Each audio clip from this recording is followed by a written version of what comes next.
সন্তানদের ভর্তি নিয়ে যখন আমরা অনেক অভিভাবকরাই দৌড়ঝাঁপ শুরু করেছি, প্ল্যান পরিকল্পনা করছি, এই সময়টাতে আমি আপনাদের কাছে উদাত্ত আহ্বান করতে চাই, শুরুতে আপনার সন্তান থেকে আপনি কি আশা করেন সে বিষয়টিকে ঠিক করে নেন।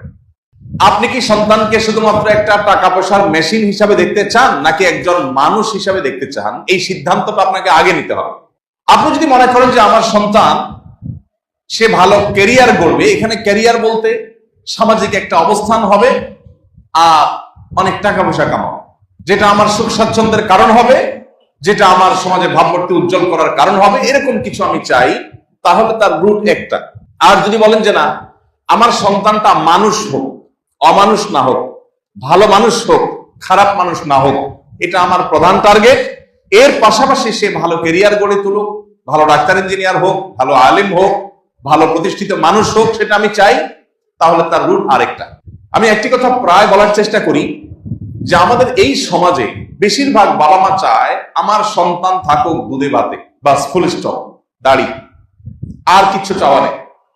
চাওয়াই এটা যে আমার সন্তান কিসে থাকুক, দুধে ভাতে থাকুক। সন্তান দুধে ভাতে থাকুক, এই চাওয়াটা দোষের না ভাই।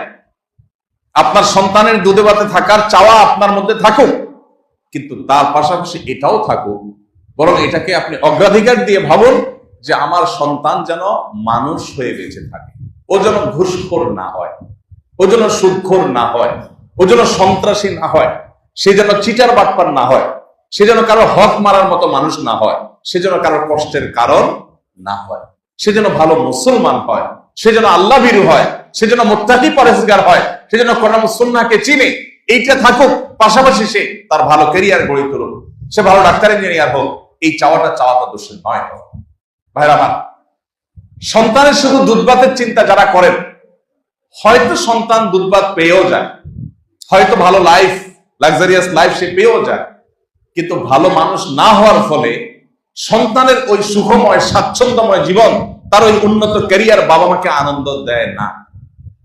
বহু সন্তান আছে, অনেক প্রতিষ্ঠিত হয়েছে, অনেক ভালো জায়গায় গিয়েছে, অনেক বড় চেয়ারে বসেছে, অনেক টাকা পয়সা কামাচ্ছে, অনেক প্রতিষ্ঠিত মানুষ হয়েছে, কিন্তু বাবা মার চক্ষু শীতল হচ্ছে না, নয়ন জোড়াচ্ছে না সে সন্তানকে দিয়ে। কারণ সন্তান অমানুষ। সন্তান বাবা মার প্রতি দায়িত্বশীল না, ভাই বোনের প্রতি দায়িত্বশীল না, সন্তানের ভিতরে তাকওয়ার ঘাটতি আছে, সন্তানের মধ্যে ঈমান আমলের ঘাটতি আছে। এই সন্তান বাবা মার চক্ষু জোড়ানো, নয়ন জোড়ানো, চক্ষু শীতলকারী সন্তান হতে পারেনি। তাহলে সন্তান শুধু দুধে ভাতে থাকলে, সন্তান শুধু ভালো জায়গায় চলে গেলেই সেটা আপনার শান্তি, আপনার সুখ, আপনার প্রশান্তির কারণ হবে না। সন্তান ভালো মানুষ হয়, পাশাপাশি তার যদি প্রতিষ্ঠা